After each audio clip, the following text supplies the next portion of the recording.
Olá, este é o Conexão Futura, no ar pelo canal Futura e sempre que você quiser, claro, no futuraplay.org. Faz tempo que a imagem da criança gordinha, rechonchuda, é associada à criança saudável. O Brasil reduziu a desnutrição, mas o número de crianças obesas cresce por aqui. De acordo com o Ministério da Saúde, 1 em cada 3 crianças de 5 a 9 anos está acima do peso recomendado pela Organização Mundial da Saúde. Por isso, a prática de exercícios físicos e a oferta de alimentos equilibrados são recomendadas para a garotada. Agora, no Conexão Futura, nós vamos trocar ideias que poderão contribuir para o desenvolvimento saudável dos meninos e meninas. O que eles precisam comer? Será que existem atividades físicas adequadas para cada idade? E há espaço para o videogame, para o bolo de chocolate sem culpa nessa fase da vida? Comigo no estúdio estão Marcos Senatori, que é gerente de esporte do Sesc Rio de Janeiro, a Melissa Carvalho, fonoaudióloga e mãe de um casal, e também Marina Nogueira, nutricionista, criadora do blog Não Conto Calorias. Sejam bem-vindos ao Conexão. Temos uma conversa, acho que gostosa, para começar, né? Marina, quando a gente pensa em desenvolvimento pleno de uma criança, na primeira infância, isso inclui determinados nutrientes, né? Que nutrientes são esses que não podem faltar uma criança?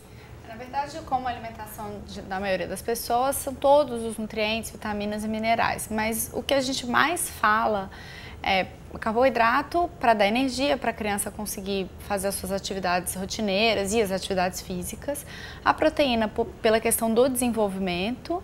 As gorduras, porque elas têm uma parte muito importante na formação hormonal também. E de micronutrientes, que são as vitaminas e os minerais, eu destacaria o ferro, o cálcio e a vitamina D, que hoje a gente vê uma crescente de deficiência de vitamina D ou uma redução de vitamina D, muito porque as crianças estão muito confinadas, não tomam menos sol, enfim, e a alimentação também está piorando. Então, esses 6 eu nomearia como os mais importantes. E aí, a gente pode com certeza afirmar que frutas, verduras e legumes têm muito disso tudo, né? Sim, sim. Na verdade, o que eu costumo falar é a comida de verdade, aquilo que a gente reconhece como comida, que é a comida da nossa casa, a comida feita por alguém. Essa comida, e a fruta está incluída nisso, os legumes, as verduras, os grãos, tudo isso propõe para a criança, tudo isso vai ter o que ela precisa comer. Tudo que a natureza dá, né, que está aí em oferta. Exatamente. Agora, na prática, a Melissa é mãe da Maria, de 3 meses, e do Gustavo, de 6 anos, é isso? Isso. A Maria está tranquilamente, né, assegurada a questão da alimentação dela com a amamentação. Agora o Gustavo já está na idade de, inclusive, escolher o que come. Praticar essas orientações da Marina, como é que é? É fácil no dia a dia ou não? Não, é muito difícil. Assim, ele tem a mudança de paladar, então assim, até uns 2, 3 anos eles aceitam tudo. Eles estão dispostos a provar. Agora não, agora encostou na boquinha, eu já não gostei. Assim, já é mais negociável, entendeu? Ele tá na fase da escolha mesmo. Tá na fase da escolha, esse alimento eu não gostei. A minha sorte é que o meu filho, ele é mais pro ácido, ele não tem muito paladar pro doce. Então é mais fácil, assim, ele aceita a regrinha das 5 cores no prato, entendeu? Então aí como ele já aceitou essa regrinha das 5 cores, tem que ter as 5 cores no prato dele. Então já é mais fácil eu introduzir o legume, a fruta eu já peco. Criar essas regras ajuda? Ajuda bastante. Criar associações? Ajuda, porque isso, de uma certa forma, obriga a criança realmente, por exemplo, as 5 cores, a sempre ter aquelas 5 cores no prato. Então, esse tipo de regra ajuda muito. O que não ajuda muito é quando a criança percebe que a alimentação é uma coisa, ela tem que saber que é importante, mas ela não pode perceber que aquilo ali vira uma moeda de troca, porque se ela perceber, aí é jogo perdido, porque ela vai jogar com os pais e em determinados momentos elas vão ganhar, os pais vão perder, né? Então, As regras são importantes, elas existem para serem cumpridas, mas a gente tem que ter uma maleabilidade também na hora de lidar com essas regras, né? Infância saudável inclui também prática de atividades físicas, de exercícios. A gente trouxe o Marcos, que participa de um projeto muito bacana do Sesc Rio, de iniciação esportiva. Quantas crianças você tem lá, em a faixa de idade, enfim, que vocês atendem? Fala um pouco desse projeto. Tudo isso que nós estamos comentando aqui são coisas complementares. A dificuldade que a Melissa tem, a linha que a Marina traz para a gente, das regras, né, das cores. Nós temos um programa hoje com crianças de 4 a 17 anos. Na primeira infância, 4 a 8, 4 a 10, a gente tem atividades variadas para essas crianças. Mas é muito difícil. O nosso maior concorrente hoje, quem que é? O celular, a televisão. Então, acho que esse é o desafio que você já encontrou em casa, né? E eu estava conversando com ela um pouquinho antes de começar, e ela me dizendo que um menino de 6 anos, como é que chama o seu menino? Gustavo. Já está praticando atividade desde os 2 anos e meio, mais ou menos. Começou com natação e agora passou para o futebol. Eu falei, pô, que bacana. Já é um começo. É um ótimo começo. Eu acho que o pai incentivando, a mãe incentivando, né, se os dois incentivam, a chance é enorme. Se um só incentiva, a gente tem metade aí que vai ficar para um lado ou para o outro. O exemplo, né? O exemplo vem dos pais. E o projeto? Explica pra gente como é. O projeto... Tem várias atividades, pelo que eu pesquisei. Tem de ginástica, brincadeira com peteca, né? Tem. A ideia é exatamente isso. A gente trazia o lúdico, né? A brincadeira. Aquilo que a gente começou quando eu era criança, eu morava no interior, então eu tinha a condição de brincar de amarelinha, ping-pong. A gente está passando umas fotos, ó. Fazer atividades de recreação com bola. Então você faz atividades recreativas, lúdicas, mas que você dá alguns elementos do exercício, da coordenação motora, que depois vai puxar para a modalidade. Nessa primeira fase, o ideal é a gente dar muita base motora para a criança.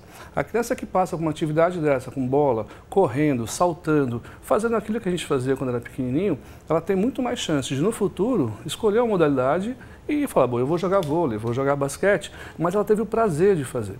Eu acho que a meta do Sesc hoje, com esse projeto, é a gente trazer essa parte gostosa, né? Lógico que a gente busca o tempo todo a parte lúdica, mas essa parte lúdica tem que ser direcionada para a criança sinta prazer de fazer. Então eu vou sair de casa porque eu tenho prazer de estar lá com meus amiguinhos, estar lá em fazer, aprender, e a gente, como professor, como educador, vai dando o que a gente precisa, né? Coordenação motora, a parte fina. Quando eu chego a uma certa idade, 11 anos, eu já começo a direcionar para algum esporte. Então eu tenho a fase lúdica, onde eu misturo elementos de coordenação, jogos, ritmos. Eu falo que a gente tem 4 blocos importantes que a gente tem que passar quando é criança. A parte aquática, né? Aprender a nadar, sobrevivência, aprender a sobreviver no meio líquido. Muitas vezes a natação, você deu o exemplo da água, a natação, muitas vezes ela acaba sendo até recomendada mesmo por médicos para ajudar em questões respiratórias, né? É uma das atividades mais completas que tem, né? Trabalha braço, perna, a parte respiratória. Então você tem um elemento que você completa e a gente tem um equilíbrio nessa atividade. Por isso a natação é muito recomendada. E na questão de idade, você aprendendo quanto mais cedo, se você conseguisse lá no banho de 3 meses, tá? Até os 6 meses a criança aprende a glote na hora que você afunda. E se a mãe tiver tranquilidade para trabalhar esse exercício na água, na banheirinha, você consegue na frente que ela consiga se desenvolver muito mais fácil. Isso é uma dica para as mães. Então, você falou água, tem outros pontos? Sim, esse é um dos elementos. O outro elemento são os esportes de base, atletismo, ginástica de solo. Lembra a Daniela Hipólito, Diego Hipólito, começaram na ginástica, né? Ginástica artística, ginástica olímpica. E vocês conseguem fazer um exercício de salto, de rolamento, parada de 2 apoios, mexendo com equilíbrio. Então, é uma outra de base motora. Atletismo, aprender, correr, saltar, dança, ritmo. A criança aprender de pequeno a fazer um balé, isso ajuda muito na coordenação. Esse seria o segundo bloco. O terceiro, que é o social, né? Exercícios, atividades que eu faço a sociabilização. Basquete, futebol, vôlei, handebol, esportes coletivos. A criança começa a aprender a jogar com elementos de jogar com e não contra somente. Eu vou ter o desafio, porque o desafio é inerente ao nosso crescimento. A competitividade ela existe, né? E vai existir sempre. Né? Mas se eu aprender a jogar com meu amiguinho, com o outro, isso eu me desenvolvo muito melhor. São outros valores que o esporte acaba despertando. Eu acho que esse é um elemento essencial e aí entra a sociabilização. E o quarto elemento é a luta. Mas você fala, mas a gente vai ensinar as crianças a lutarem? Não, é o autodesafio, autoconhecimento, é o dizer que... Disciplina. E aí você junta todo esse pacote, né, esses 4 blocos. Se eu conseguir que uma criança dos 4 anos, o nosso projeto começa a partir dos 4 anos, né, ela consiga participar desses 4 blocos, na fase com prazer, com atividade lúdica, eu tenho uma chance. Aí ela já se envolve com o tema muito. Deixa eu aproveitar e voltar para a Melissa. O Gustavo pratica esporte e você percebe que ele volta com um apetite maior? Ele mudou um pouco a questão da alimentação? Nos bastidores eu falei, a gente introduziu o futebol devido à alimentação. Melhorou? Melhorou. Tipo, ele volta do treino, assim, com mais vontade de se alimentar. O professor mesmo na atividade reforça a alimentação saudável, então, assim, isso me ajuda em casa. Que aí não fica tipo, a mãe é chata, toda hora pegando no pé, não. Porque agora ele já tem também uma noçãozinha que... Um estranho, disse isso pra ele. Tipo, o professor falou, e aí ele volta entusiasmado para comer melhor, para ter mais energia para correr. Ajudou bastante. Na questão da alimentação, é bom também reforçar determinados alimentos para a criança que pratica atividade ou não? Isso depende muito, né? Isso é bem individual. Existem algumas crianças e algumas mães que tendem até a colocar muito mais do que devia porque a criança está praticando alguma atividade física. Mas, de fato, se você gasta mais energia, você precisa de mais comida para dar conta daquilo ali. Principalmente a criança que está numa fase de desenvolvimento que ela já tem um gasto energético aumentado. Mas eu acho que o mais importante do esporte é realmente essa questão do apetite. A criança, ela volta, geralmente, da atividade física com muito apetite. E aí é a hora de você dar o que é bom, né? Porque se ela chegar em casa, depois de fazer uma atividade física e não tiver uma coisa legal para ela comer, ela vai estar com muita fome. A chance dela atacar natação, qualquer coisa... A natação, a gente já falou um pouquinho da parte de água. A natação, ela tem essa base que você começou com ele, é muito importante. A natação, ela dá uma atividade aeróbica. Sim. Né? Você faz muscular trabalho também. Com menos intensidade, com maior tempo de duração. E ela, na água, a criança nem sente, né? Quando ela sai da água, ela fez tanta atividade que ela nem percebe e volta em casa. E essa parte que você complementou com o futebol, entra o social e aí entra a questão de alimentação completa, porque senão não aguenta jogar no dia seguinte. Mas, Marcos, existem esportes adequados para determinadas idades? É possível deixar essa dica aqui para um pai, uma mãe que ainda não tem o filho matriculado em nenhuma escolinha, em nada? Olha, você tocou num ponto muito importante. Muitas vezes a televisão, né, traz aquelas imagens dos ídolos, nós estamos vendo agora aí Bernardinho, seleção de vôlei campeã olímpica, e a criança, eu quero que ele faça aquele esporte, eu quero que pratique voleibol. Eu acho que a gente tem que pensar o seguinte, cada faixa etária tem a sua condição para a criança assimilar a questão de tempo, reação, né? Cada criança tem seu tempo e reação. Eu não vou dar uma bola de voleibol para uma criança de 4 anos que ela não vai assimilar esse movimento. No máximo, ela vai aprender a segurar a bola e arremessar essa bola, que é o normal, né? Segurar, arremessar e não tocar. Então, para cada modalidade, a gente tem uma faixa etária ideal. No SESC, nosso programa, ele vai de 4 aos 10. Eu faço todas as atividades de base motora que eu falei, toda a parte lúdica e não entra com esporte específico. A partir dos 11 anos, aí eu começo a trabalhar com esporte específico. Eu já dei tanta base motora para essas crianças, elas estão com um acervo motor tão legal que eu consigo, a partir dos 11 anos, falar, bom, agora você tem um perfil para voleibol, tem um perfil para basquete. A mãozinha, que é pequenininha, já começa a crescer um pouquinho mais. O tempo de raciocínio já consegue acompanhar a velocidade da bola e aí a criança vai ter prazer em fazer. O que desestimula muito, às vezes, a mãe, né, o pai não entende por que desestimula, porque eles querem fazer aquele esporte que viu na televisão. E aí, chega lá, não tem idade, não tem condição de acompanhar aquele ritmo. E muitas escolinhas, infelizmente, usam essa coisa 3 vezes por semana, 4 vezes por semana, com uma idade de 4, 6 anos, 8 anos. A criança não suporta, ela quer brincar, né?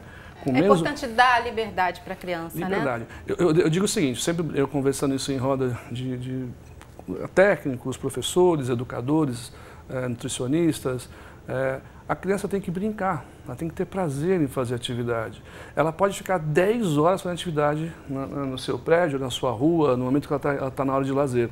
Mas se ela ficar 1h30, 2 horas com o professor orientando, isso pode lá na frente gerar um estresse. Muitos de nós já passamos por isso, que eu gostava, adorava, você comentou isso comigo agora um pouquinho, né? Adorava esporte, de repente falei, não quero mais brincar. Por quê? Porque aquilo começou a ser muito rotineiro, muito pesado e perdeu o prazer. Eu acho que esse é o nosso desafio. Pode ser uma armadilha, né? Pode ser. Errar nessa medida pode atrapalhar a frente. A nossa ideia é assim, até 11 anos, até 10 anos, essa faixa que eu falei, trabalho bem lúdico, bem diversificado, muita coordenação motora, muita brincadeira, muito jogo, que vai dar sim um potencial futuro. A partir dos 11 anos, até os 14, eu não vou fazer até os 17 anos, nesse programa de formação, é 2 vezes por semana, cada sessão de 50 a 60 minutos. 2 vezes, mas Marcos, isso não é muito pouco? Não, porque se a criança tiver prazer em fazer essas 2 horas, ela vai querer voltar. É o suficiente. É o suficiente. Deixa eu aproveitar esse assunto e trazer a questão dos suplementos para a Marina. Eles têm que ser usados com parcimônia com as crianças, né? Mas de alguma maneira eles podem ajudar ou não? Podem. Para a criança, realmente a criança que não consegue, com a alimentação, aqueles nutrientes, sejam eles os macronutrientes, que é carboidrato, lipídio e a proteína, e os micronutrientes. Dificilmente uma criança que tem uma boa alimentação, uma boa saúde, não tem nenhuma doença crônica associada, vai precisar de suplemento. Essa ideia que há muito tempo existe, hoje até um pouco menos, mas já teve muito, de que a criança precisa tomar um suplemento para ficar forte, para ficar mais... Não, tem que ser individualizado. Se a criança precisa de um suplemento, tem que ser investigado por que ela está com essa deficiência. Às vezes não é só por um fator alimentar. Se for um fator alimentar, é primeiro tentar com a alimentação para depois tentar com a suplementação. A não ser a vitamina D, que como eu falei no começo, a gente vê que tem uma demanda, uma necessidade de suplementação maior. Mas também tem, né, são casos e casos. Mas é o único suplemento que eu falaria assim que a grande maioria precisa e a alimentação não dá conta de suprir. Na verdade, não a alimentação, né, mas o sol que elas não tomam. Mas isso o pai vai saber porque isso é uma questão até de orientação, né? Não é bom por conta própria, achar que está magrinho e ir lá na farmácia e comprar. Não. Tem muita criança que é muito magrinha pela constituição física. E o pai fica nervoso porque a criança está muito magrinha. Se ela estiver na faixa de crescimento certa, se ela estiver com saúde... Não, meu filho tem é muito magrinho e eu fico toda hora com isso. Só que ele é muito magrinho. Eu falo, meu Deus, mas ele come bem. Tipo, ele é super saudável. Ele é saudável, ele come bem. Você já se convenceu disso hoje? Mas era uma preocupação? Não, eu fico me policiando. Eu fico me policiando. Porque assim, primeiro que não ensinam a ser mãe. E eu nunca sei a quantidade certa. Tipo assim, ele come bem. Mas sempre sobra 2 colheres, 3 colheres ali, entendeu? No prato. Existe a quantidade certa? Eu nunca sei qual é. Então, existe. Se você procurar um profissional, geralmente a gente padroniza uma quantidade. Mas o que eu costumo falar, é legal você comentar isso, é que a gente tem uma tendência a colocar uma quantidade que a gente acredita que é o suficiente. Quando começa a sobrar repetidas vezes, sobrou 2 colheres, talvez a quantidade dele sejam 2 colheres a menos. E talvez para ele seja mais confortável não sobrar no prato, porque não vai te gerar o estresse de ficar obrigando a criança a comer tudo que tem no prato, que é outro problema, porque aí a gente cresce e acha que tem que comer tudo sempre. E a gente tem que comer na medida da nossa fome, né? E não geralmente o que está no prato todo. Então, assim, a criança, ela vai mudando de idade, ela vai mudando o paladar, ela vai mudando a fome. Então, começou a sobrar muito, lógico, se depois a criança não acabou de comer, daí 1 hora tá pedindo outra coisa, não, é porque a comida não está sendo suficiente. Mas se está sobrando e ela está com saúde, está crescendo normalmente, tira aquelas 2 colheres e deixa para ela raspar o prato e ficar com aquela sensação de eu cumpri meu papel. Uma boa dica que a gente deixa aqui. O nosso tempo já está quase se esgotando. Eu quero deixar fazer um lembrete aqui, que desde julho de 2016, uma resolução da Agência Nacional de Vigilância Sanitária determinou que a indústria declare nos rótulos de alimentos e bebidas a presença de produtos que possam causar alergias. Essa regulamentação foi comemorada por pais e mães que tinham dificuldade em identificar quais alimentos os filhos poderiam ou não consumir. Você tinha essa preocupação? Hoje você aprendeu a importância que é ler o rótulo dos alimentos? Ou você ainda está se adaptando a isso, não, Melissa? Eu me preocupo mais com o sódio. Assim, eu procuro... E eu não sou uma pessoa que consuma muita coisa industrializada. Então, assim, me facilita. Eu me preocupo só nessa questão do sódio, se é orgânico, se não é. Entendeu? Sódio e muito açúcar também, né? Açúcar. E não só o açúcar que a gente lê lá, açúcar. mas outras coisas que também podem... Os pais precisam aprender a identificar, pesquisar, se informar sobre Eu acho importante, mas acho que acima de tudo, é o que a Melissa falou, é comer menos produto industrializado. O produto industrializado ele tem que ser um quebra-galho, tem que ser um recreativo, porque também, né, a gente não pode proibir, longe disso, mas acho que acima de se preocupar em ler um rótulo, é dar mais comida que a gente reconhece como comida, que está fora da embalagem. Fruta, legume, grão, tudo que a gente conhece como alimento. Você acredita, Melissa, que se existissem normas de produção, de distribuição de alimentos, isso ajudaria, se houvessem mais normas, ajudariam os pais a fazerem escolhas melhores na hora de comprar? Eu acho que é orientação de profissional. Tipo assim, eu já notei aqui que eu já pequei, porque eu nunca procurei uma nutricionista, entendeu? Tipo assim, eu já não tenho orientação sobre quantidade. Por o meu filho ser de creche, então é integral. Aí a gente já pega a orientação na escola, ali ele já vem alimentado, já almoçou, já jantou na escola, e aí me facilita em casa, entendeu? Já reforço em casa. Esse ano ele já vai só meio período, então eu já estou me readaptando com ele. É o almoço, é a janta, e eu dei sorte que ele não é uma criança pro doce, pro paladar doce, então é mais fácil. Eu dei sorte. Ela falou de café, almoço, janta, então realmente já definir os horários e sentar com as crianças à mesa, isso também já ajuda. Exatamente, é rotina, atenção, é isso que a criança quer. Ela precisa de rotina e ela quer atenção.